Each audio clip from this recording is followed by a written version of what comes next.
बिस्मिल्लाहिर्रहमानिर्रहीम, अस्सलाम वालेकुम। मैं असदुल्ला खान हूँ। इमरान खान को 14 साल की सज़ा देने का मंसूबा बनाया जा रहा है। उस गुब्बारे में से तो हवा निकल ही चुकी है, जो मैंने आपको बताया था कि उनके बयान की कोई कानूनी हैसियत नहीं है जो आज़म खान साहब ने दिया है। और जस्टिस काजी फ़ाइज़ ईसा के केस के ने जो फैसला दिया हुआ है, जैसे काजी फ़ाइज़ ईसा ने जो इसहाक डार साहब की स्टेटमेंट के हवाले से, उसकी रोशनी में तो उसकी बिल्कुल कोई अहमियत नहीं है। ये भी मैं आपको बता चुका हूँ, क्योंकि काजी फ़ाइज़ ईसा ये फैसला दे चुके हैं कि अगर वादा माफ गवाह जो बना है और 164 का बयान कोई रिकॉर्ड कर रहा है तो वो मुलजिम की मौजूदगी में रिकॉर्ड होना चाहिए। और अगर मुलजिम की मौजूदगी में, और जब मुलजिम की मौजूदगी में 164 का बयान रिकॉर्ड हो तो उसको जरा की का मौका मिलना चाहिए। यानी ऐसे केस में अगर आज़म खान इमरान खान के खिलाफ ये बयान दे रहे थे तो इमरान खान को मौका मिलना चाहिए था, उनकी मौजूदगी में बयान रिकॉर्ड होना चाहिए था, उनको जरा का मौका मिलना चाहिए था, वरना इसकी कोई कानूनी हैसियत नहीं है। अब आज़म तारड़ साहब कहते हैं कि अगर 164 का बयान काबिल कबूल ना भी हो आज़म खान का, तो भी उनके खिलाफ काफ़ी मवाद है, उनको 14 साल सज़ा हो सकती है। तो इसका मतलब ये है कि एक फ़ैसला हुकूमत ने कर लिया है कि इमरान खान को ऑफिशियल सीक्रेट एक्ट में फंसा के 14 साल की सज़ा सुनानी है। तो सुने आज़म तारड़ साहब ने क्या कहा है, फिर मैं इस पर बात करता हूँ। देखिए, जो तो गैर दानिस्ता तौर पे अगर स्लैकनेस हो जाए और गफलत की वजह से नेग्लिजेंटली, क्रिमिनल नेग्लिजेंस जिसे हम कहते हैं, उस नौइयत का केस हो कि आपने वो डॉक्यूमेंट जो है उसकी प्रॉपर केयर नहीं की और हिफाजत नहीं की, या वो आपसे कहीं गुम हुआ है या गुम नहीं हुआ, तो आपने उसको जिस कानून के ज़ाब्ते के तहत उसको हैंडल करना था आपने नहीं किया, तो उसमें तो एक क्लॉज वो कहती है कि 2 साल तक सज़ा होगी। लेकिन अगर शहादत इस बात की है कि इस क्लासिफाइड डॉक्यूमेंट को पब्लिक करना या उसको शेयर करने की वजह जो थी वो इस तरह के ज़ाती मकासद थे जो कि अभी हम सब के सामने आ रहे हैं, और उसकी वजह से कौमी सलामती जो है वो ख़तरे में जाती या वो मुल्की मुफाद के लिए प्रेजुडिशल है, तो उस सूरत में वो कैटेगरी है वो 14 साल वाली भी है। और जो बहुत संगीन नौइयत के मुकदमात होते हैं उसमें डिफेंस रिलेटेड भी कुछ स्ट्रीक्स आती हैं, उसमें फिर सज़ाएं उससे ऊपर भी जा सकती। अच्छा, अब ये देखें, आज़म तारड़ साहब को आपने सुना है। आज़म तारड़ साहब जो है वो एक तो ये कह रहे हैं कि अगर नेग्लिजेंस हो जाए, कोई लेटर ऑफिशियल लेटर आपसे गुम हो जाए तो फिर तो 2 साल की सज़ा है, लेकिन अगर आप इस तरह के किसी मामले को अपने सियासी मकासद के लिए इस्तेमाल कर रहे हैं तो एक शिक ऐसी है कि जो कहती है कि 14 साल सज़ा होनी चाहिए, तो और इससे ज़्यादा भी हो सकती है। तो गवर्नमेंट ने बेसिकली ये ज़हन बना लिया है कि 14 साल की सज़ा होनी चाहिए और इमरान खान को 14 साल की सज़ा मिले। लेकिन पीपल्स पार्टी इसकी राह में रुकावट हुई हुई है। पीपल्स पार्टी ये समझती है कि इस तरह से आप जब लोगों को निशाना बनाएंगे तो एक तो इलेक्शन की क्रेडिबिलिटी ख़त्म हो जाएगी, दूसरा वो समझते हैं पीपल्स पार्टी के इस तरह जो है वो नून लीग, यानी पीपल्स पार्टी का सियासी मफाद भी है। पीपल्स पार्टी को लगता है कि अगर पीपल्स पार्टी नून लीग ने तहरीक इंसाफ को ख़त्म करके इलेक्शन में गए तो उसका नून लीग फ़ायदा उठाएगी।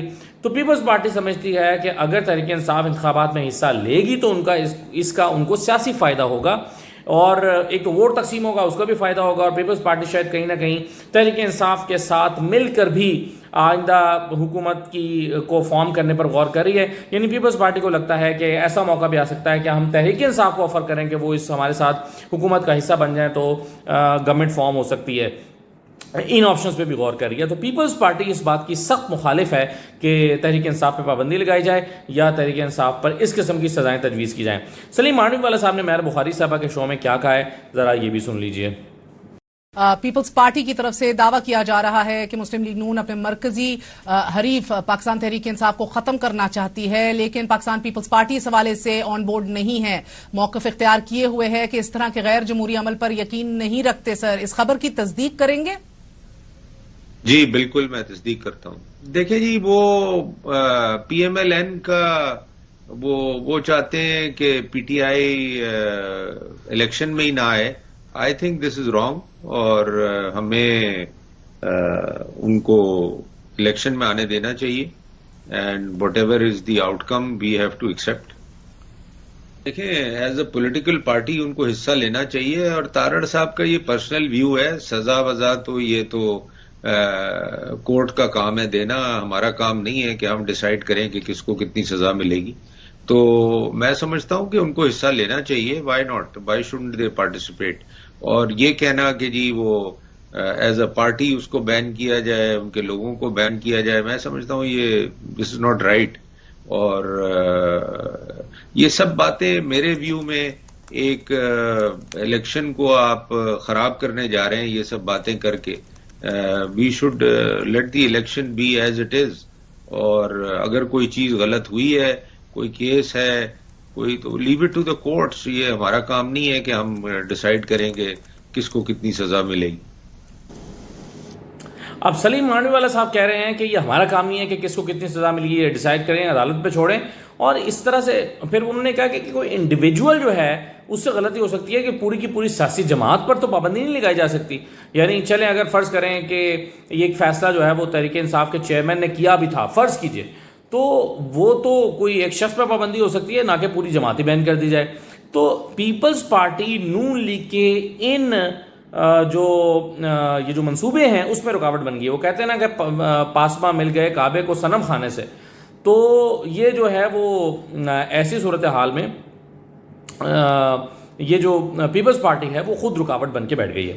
اچھا, ایک اور چیز ہے وہ یہ ہے کہ نون لیگ اب یہ باقاعدہ تاثر دے رہی ہے کہ جیسے اس کا قاضی فائز صاحب کے ساتھ کوئی میچ فکس ہو چکا ہے اور ستمبر میں سب ٹھیک ہو جائے گا. یعنی جب عمر عطا بندیال صاحب جائیں گے اور قاضی فائز صاحب چیف جسٹس کے طور پر آئیں گے تو سب کچھ ٹھیک ہو جائے گا, ساری رکاوٹیں ٹھیک ہو جائیں گی. وہ یہ نہیں کہہ رہے کہ یعنی کھل کر کہہ رہے ہیں کہ ستمبر میں 2017 کے بھی مسائل کے جو غلط فیصلے ہیں ان کا بھی حل ہو جائے گا. تو تاثر وہ یہ دے رہے ہیں کہ ہماری قاضی فائز صاحب کے ساتھ جو ہے وہ انڈرسٹینڈنگ ہو گئی ہے اور قاضی فیصل صاحب کے ساتھ ہمارا میچ فکس ہو گیا ہے. جبکہ میں نہیں سمجھتا کہ قاضی فیصل صاحب نے کوئی چیز جو ہے وہ ان کے ساتھ فکس کر لی ہوگی. وہ چیف جسٹس آف پاکستان آخر بننے جا رہے ہیں. یہ کیسے ہو سکتا ہے کہ وہ پہلے سے ہی انڈرسٹینڈنگ ہو جائے اور پہلے سے ہی چیزیں طے کر لیں گے, جو ٹھیک ہے آپ آئیں اور یہ جو آپ کو چیزیں ملے گی. لیکن نون لیگ بڑی بلنٹلی یہ تاثر دے رہی ہے کہ جیسے ستمبر میں سب ٹھیک ہونے جا رہا ہے. سنیے ذرا جاوید لطیف صاحب کیا کہہ رہے ہیں. پاکستان کے ساتھ مذاق کیا جا رہا ہے انصاف کے نام پہ.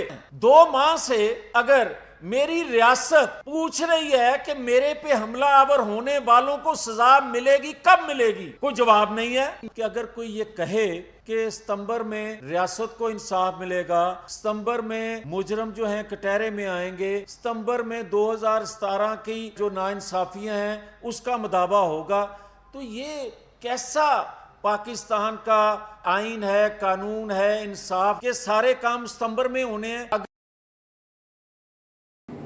وہ کہتے ہیں کیسا آئین اور قانون ہے کہ سارے کام ستمبر میں ہونے ہیں. یعنی یہ تو ان کو پتا ہے کہ ستمبر میں ہونے ہیں, مگر وہ کہہ رہے ہیں کہ یہ کیسا قانون ہے, دیکھیں کہ ہمیں ان سارے مسائل کو حل کرنے کے لیے ستمبر کا انتظار کرنا پڑ رہا ہے اور یہ پہلے کیوں نہیں ہو رہے, اور اس میں جو پہلے سے جو نظام چل رہا ہے اس میں تو یہ سب کچھ نہیں ہونا چاہیے تھا. یعنی اس بات پر تو جاوید لطیف صاحب پوری طرح سے شیورٹی سے کہہ رہے ہیں کہ ستمبر میں یہ سب کچھ ہوگا, لیکن وہ کہہ رہے ہیں کہ یہ کیسا قانون ہے کہ اس کے لیے ہمیں ستمبر کا انتظار کرنا پڑ رہا ہے. ستمبر میں ہو تو جائے گا لیکن ستمبر کا انتظار کیوں کرنا پڑ رہا ہے, یہ ان کا اعتراض ہے.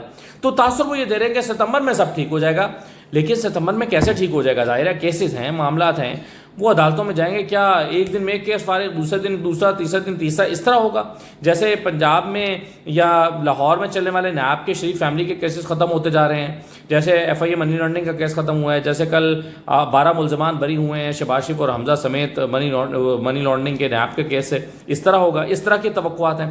تو کیا توقعات ہیں عدالت سے ستمبر کے لیے نون لیگ کو, اور کیا یہ توقعات بالکل صحیح ہیں اور کیا وہ واقعی ان کو فائدہ ہونے جا رہا ہے ستمبر میں؟ تو اس بات کا اظہار آپ اپنے کامنٹ سیکشن میں کر دیجیے گا. مجھے اجازت دیجیے, اللہ حافظ.